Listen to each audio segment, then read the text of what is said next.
Hello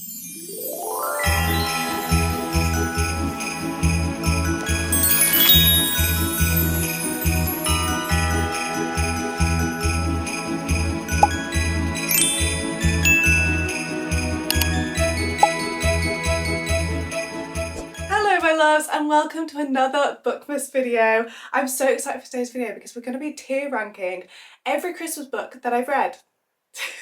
I absolutely love watching tier ranking videos and also filming tier ranking videos, and I thought even though we do only have, how many books? 13 I want to say? We have 13 Christmas books to rank, but I thought this was a fun way for you guys to know every Christmas book that I've read and what I thought of it and everything, and also hopefully give you some Christmas recommendations. I only really properly got into reading a couple of years ago, so these Christmas books are from the past 2 or 3 Decembers. I'm hoping this month to read so many more. Got some really exciting Christmassy reading vlogs planned. So if you want to see my thoughts on like my current Christmas reads I'm going to be reading this month, then stay tuned for those reading vlogs. But without further ado, let's get straight into the tier ranking. Let's first of all talk through the tiers. So at the bottom we have absolutely not. Pretty self-explanatory. This is just an absolute no for me. Would not recommend, didn't enjoy this book. Then one up from that we have not for me. This is a you might enjoy this book, it just wasn't my personal taste, it just wasn't for me. But I didn't dislike it as much as the absolutely not column. Then we have Cute but Forgettable. So this is a book that I enjoyed at the time, but it's not one that I particularly remember anything about, and it's not one of my go-to recommendations. Then we have I Liked This. This is a I liked this. I maybe didn't absolutely love it. It maybe wasn't as memorable as an absolutely love, but I still liked it, I still enjoyed it and definitely would recommend. Then we have Yes, 100%. These are my favourite ones, the ones that are most memorable to me, the ones that have maybe stuck with me, or the ones that are just the perfect cozy Christmas vibe that I just absolutely loved while I was reading it. Okay, the first book that we have on here is This Winter by Alice Oseman. This is actually a little Christmas novella that's part of the Heartstopper series, and I actually read this before I read the Heartstopper series. But I still enjoyed it. I didn't really know who any of the characters were, but I still enjoyed it. I do think that you can read this on its own if you want to, but it's not going to have as much depth as it would if you read the series first. I would quite like to reread this now, having finished the Heartstopper series, but at the time I hadn't read any of it, but I still did enjoy it as a little Christmas novella. I really do like a graphic novel. I just think there's something so fast-paced and fun about them. And this one I did really enjoy. I think it's actually set on Christmas Day as well, which is like perfect for this time of year. And I do remember the characters having some depth in this novella, but obviously now knowing the characters from the Heartstopper series, I know that they have a lot more depth than even this novella does give us, but I do remember it feeling like the characters were thought out. So I'm gonna put this in I liked this. I'm not gonna say 100% loved. I would definitely recommend it, especially if you like the Heartstopper series and you haven't read this book. I would definitely recommend it, especially at this time of year. So I'm gonna put this in I liked this. Then we have Murder on the Christmas Express. Guys, this I did not like at all. I did not like it. This is a Christmas thriller and it's all set on this train, and I think it's people making their way back home for Christmas. If I remember correctly, it's set on like the 23rd and the 24th. That's the only Christmassy thing about this book. That's the only Christmassy thing. Everything else was not Christmassy at all. It was literally just the dates that it was set on. It just did not get me in the Christmas spirit. I didn't love the way that it was written or the way that the story was told, and I couldn't get on board with it. If you will. I couldn't board this Christmas Express.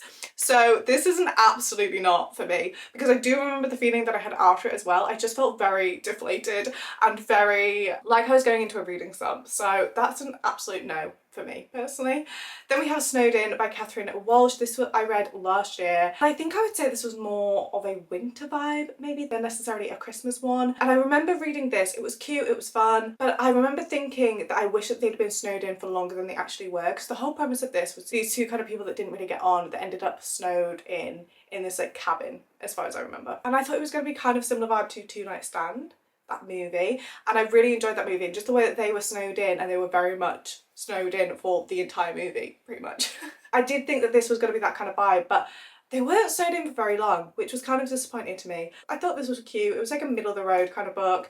I enjoyed it at the time, but I would say that it was kind of forgettable. Like, I don't really remember that much about it, so I'm gonna put it in cute but forgettable. Then we have Baby It's Cold Outside by Emily Bell. This one, I really enjoyed the premise of this. There was a lot of anticipation in this book because it follows these two people who made a deal that in 10 years time that they would meet under a clock in Dublin. And the whole book you're kind of really anticipating whether they're both going to show up, whether one person's going to show up and the other one isn't. Like, it's just a lot of anticipation in this book, and I did really enjoy this whole premise, and I really liked the kind of wintry Christmas vibes that were going on in Dublin. I do remember the past timeline, which is of them like falling in love and meeting on holiday. There is something that felt quite summery to me about that timeline, and I don't know whether I'm mistaken there, but as far as I remember, I do remember it being like a hot holiday.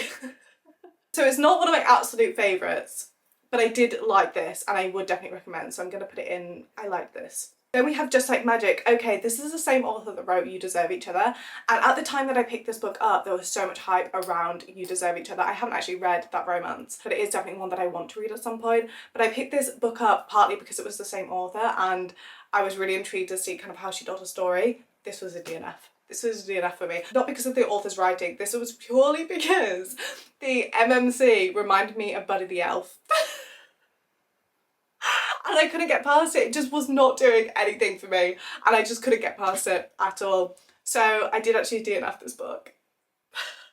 So it's gonna have to be an absolutely not for me because it was a DNF. Then we have One Christmas Eve. This basically follows 3 different generations of women, and they're kind of like short stories in themselves, but they all connect somehow, and I did enjoy this. I really like the whole premise of that. Very Christmassy because it all takes place on Christmas Eve because it follows these 3 women on 3 different Christmas Eves. I did really enjoy this one. I'm not sure that it's one of my favourites though, so I'm gonna put this in I like this. I like this.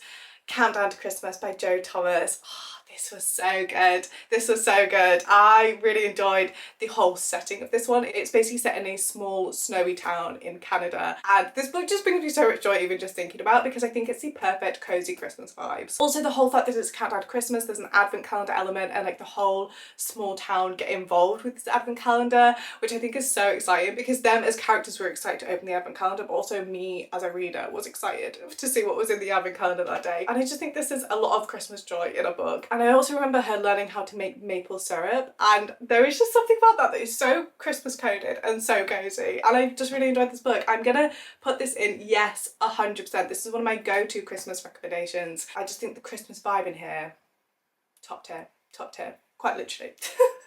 Then we have Window Shopping by Tessa Bailey. I think this was a point that I kind of realised that maybe Tessa Bailey's writing wasn't for me. I read It Happened on Some of the Same Year as this, but in the summer, and then I picked up Window Shopping at Christmas time. I just really didn't love this book. I found it quite cringy. I just don't love the way that Tessa Bailey writes MMCs in my experience of those 2 books, and I think this probably should have been a DNF for me. I actually did finish it, but it is quite a short book, so I'm gonna put this in absolutely not for me.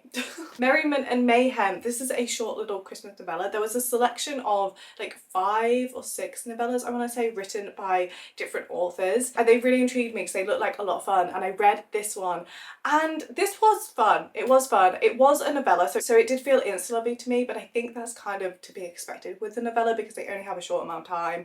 I really like the premise of this one. It was fun for a little Christmas novella.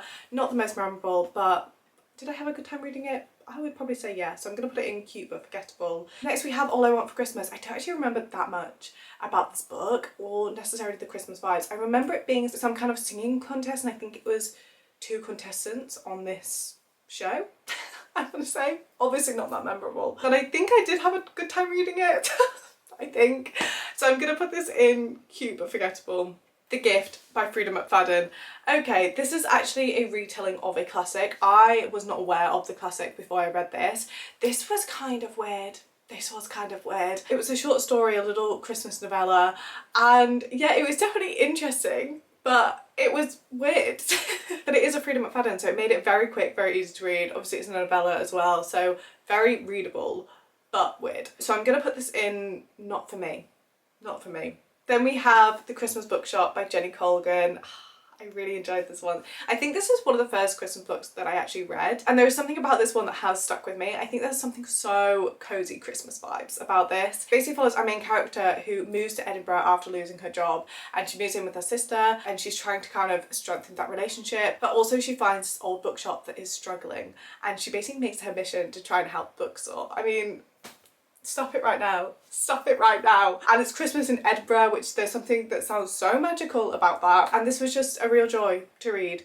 And I'm gonna put this in, yes, 100%. And then we have A New York Winter. This book, I genuinely think this is probably my favourite. My favourite one out of all of these. There's just something about a 20-something-year-old girl trying to figure her life out and trying to tick things off this bucket list. And one of the things being on that bucket list is to move to New York for 90 days. There's just something about that. And then doing that at Christmas time, stop it. There's just something about that that's going to get me every single time, and I really enjoyed this. I liked that it felt like a little tour of New York, but we also got the romance in there, and I remember the romance kind of being like a slow burn type romance as well. Yeah, this was just a joy to read, and it's literally my dream to go to New York at Christmas time, so this was very much for me, this book, very much.